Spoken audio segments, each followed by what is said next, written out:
नमस्कार, आपका साधक अंशित योगा यूट्यूब चैनल पे स्वागत है। आज के वीडियो में हम आपको 16 ऐसे योगासनों के बारे में बताएंगे जिनको अगर प्रतिदिन हम सुबह के समय उनका अभ्यास करें तो हमारा शरीर पूर्ण रूप से निरोगी हो जाएगा।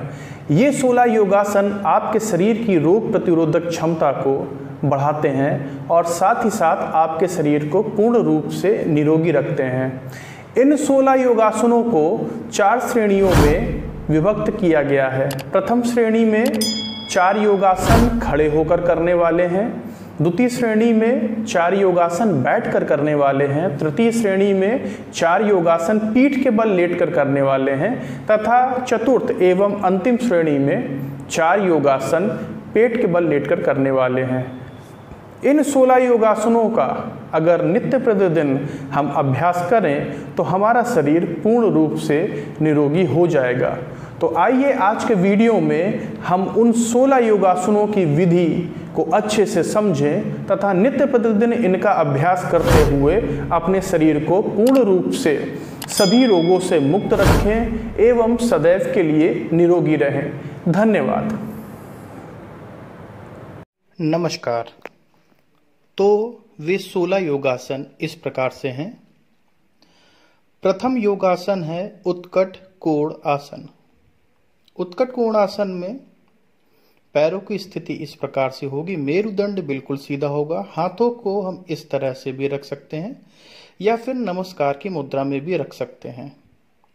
शरीर की स्थिति ठीक इस प्रकार से होगी। इस आसन का नाम था उत्कट कोण आसन। तत्पश्चात हम अगले आसन की तरफ चलेंगे। अगला आसन है उत्तानासन। श्वास भरते हुए दोनों हाथों को ऊपर की तरफ खींचेंगे।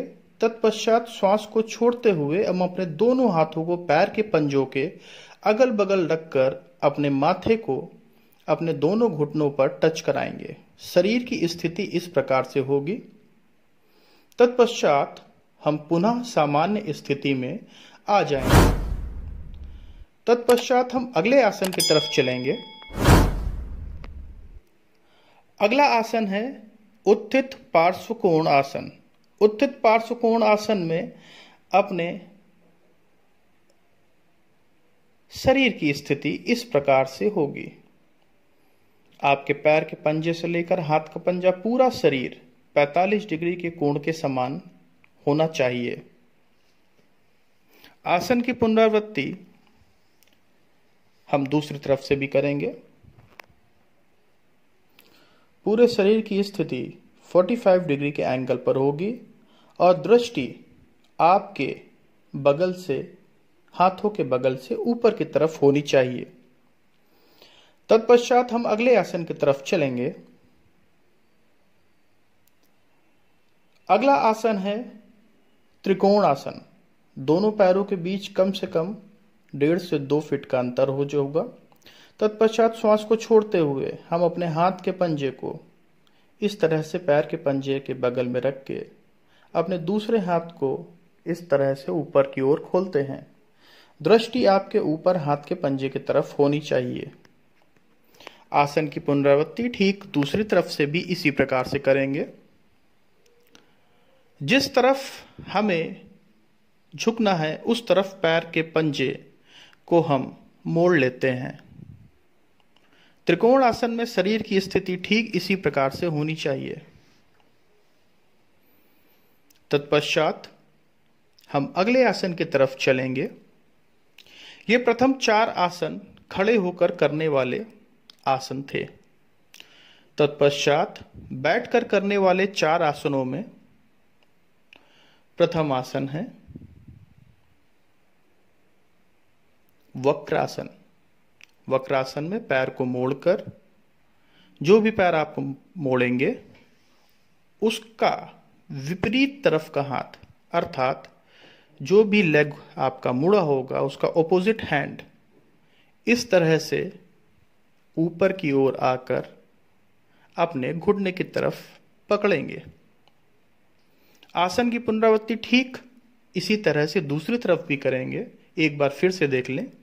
जो भी पैर मुड़ता है उसका दूसरा हाथ अर्थात विपरीत हाथ घूमकर इस तरह से घुटने के पास आता है और एक बात का ध्यान रखना चाहिए, आपका हाथ का पंजा मेरुदंड के सामने इस तरह से होना चाहिए। तत्पश्चात हम अगले आसन की तरफ चलेंगे। अगला आसन है पश्चिमोत्तान आसन। श्वास भरते हुए दोनों हाथ ऊपर, तत्पश्चात श्वास को छोड़ते हुए पेट अंदर खींचेंगे और दोनों हाथों से पैर के पंजे को पकड़कर सर को घुटने पर इस तरह से रखेंगे। आसन की स्थिति इस प्रकार से होनी चाहिए। तत्पश्चात पुनः सामान्य स्थिति में आकर अगले आसन की तरफ चलेंगे। अगला आसन है जानु शीर्षासन। जानु शीर्षासन में शरीर की स्थिति इस प्रकार से होगी। एक पैर मोड़कर पैर का पंजा आपकी जंघा के पास सटा हुआ होगा और दूसरा पैर इस तरह से सामने खुला होगा। आसन की पुनरावृत्ति ठीक इसी तरह से हम दूसरे पैर पर भी करेंगे। श्वास भरते हुए हाथ ऊपर, तत्पश्चात श्वास को छोड़ते हुए अपने पेट को अंदर की तरफ खींचेंगे और अपने दोनों हाथों से पैर के पंजे को पकड़कर अपनी कोहनियों को जमीन पर रखते हुए अपने सर को घुटने पर इस तरह से टच करेंगे। इस आसन का नाम था जानु शीर्षासन। इस आसन को करने के बाद हम अगले आसन की तरफ चलेंगे। अगला आसन है भुज पीड़ासन। भुज पीड़ासन में हम दोनों पैरों में गैप करते हुए अपने दोनों हाथों को अपनी थाइस के पीछे ले जाकर अपनी ट्राइसेप पर अर्थात अपनी भुजाओं पर बैलेंस करते हुए अपने दोनों पैरों को इस तरह से अपने दोनों पैर के पंजों को आपस में लॉक करते हैं। एक बार दूसरी तरफ से भी देखेंगे आसन की स्थिति किस प्रकार से होती है।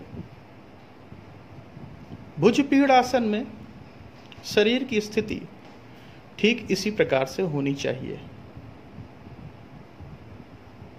भुजपीड़ आसन आपकी भुजाओं के लिए बहुत अच्छा आसन माना गया है। इससे आपकी भुजाएं मजबूत होती हैं। तत्पश्चात हम अगले आसन की तरफ चलेंगे। ये बैठकर करने वाले 4 योगासन थे।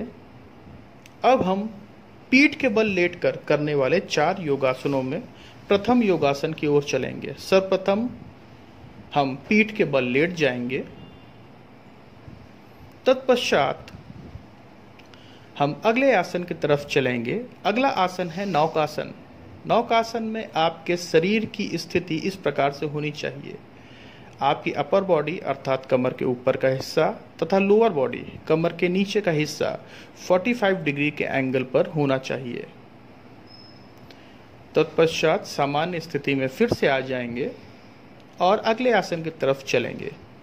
अगला आसन है सेतुबंधासन। सेतुबंधासन में दोनों पैर के पंजों के ऊपर पैर को इस तरह से पकड़कर पूरे शरीर को ऊपर की ओर खींचते हैं।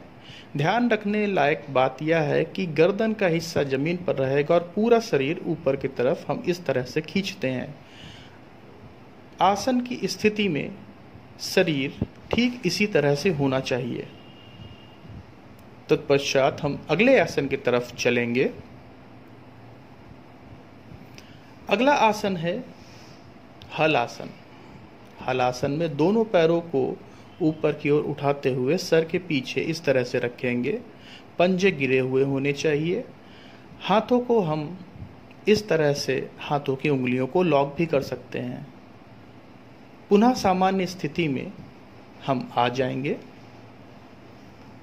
तत्पश्चात हम अगले आसन की तरफ चलेंगे। अगला आसन है सर्वांगासन।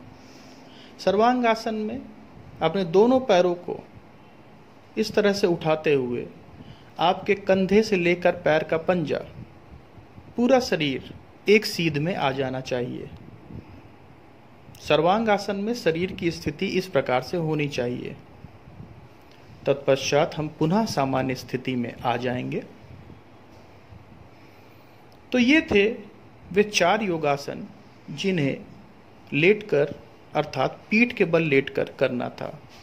तत्पश्चात हम पेट के बल लेटकर करने वाले 4 योगासनों की तरफ चलेंगे। सर्वप्रथम हम पेट के बल लेट जाएंगे। दोनों पैर के पंजे जोड़कर दोनों हाथों को अपने कंधों के अगल बगल रखकर श्वास भरते हुए धीरे धीरे ऊपर की ओर उठेंगे। इस आसन का नाम है भुजंगासन। भुजंगासन में शरीर की स्थिति इस प्रकार से होनी चाहिए। दोनों पैर के पंजे आपस में जुड़े हुए, कमर जमीन की तरफ, पूरा हाथ नहीं खोलेंगे, थोड़ा सा हाथ फोल्ड करके रखेंगे जिससे आपकी स्पाइन पर इसका असर आए। तत्पश्चात हम द्वितीय आसन की तरफ चलेंगे। द्वितीय आसन है सर्पासन। सर्पासन में अपने दोनों हाथों की अंगुलियों को इस प्रकार से लॉक करके अपनी अपर बॉडी अर्थात कमर के ऊपर के हिस्से को इस प्रकार से उठाएंगे। सर्पासन में शरीर की स्थिति इस प्रकार से ही होनी चाहिए। तत्पश्चात हम अगले आसन की तरफ चलेंगे। अगला आसन है शलभ आसन। शलभ आसन में दोनों हाथों को अपनी थाइस अर्थात जंघा के नीचे इस तरह से रखकर अपने दोनों पैरों को धीरे धीरे ऊपर की ओर इस तरह से उठाएंगे। ध्यान रखें आपकी चिन अर्थात ठुड्डी जमीन पर ही होनी चाहिए। तत्पश्चात हम पुनः सामान्य स्थिति में आ जाएंगे और सामान्य स्थिति में आने के बाद हम अगले आसन की तरफ चलेंगे। अगला आसन है धनुरासन। धनुरासन में दोनों पैर के पंजों को पकड़कर धीरे धीरे अपने पूरे शरीर को खींचते हुए इस तरह से ऊपर की ओर उठाएंगे। धनुरासन में शरीर की स्थिति इस प्रकार से होनी चाहिए। तत्पश्चात हम अगले आसन की तरफ चलेंगे। अगले आसन में मकर आसन में थोड़ा सा रेस्ट करने के बाद हम पुनः सामान्य स्थिति में आ जाते हैं।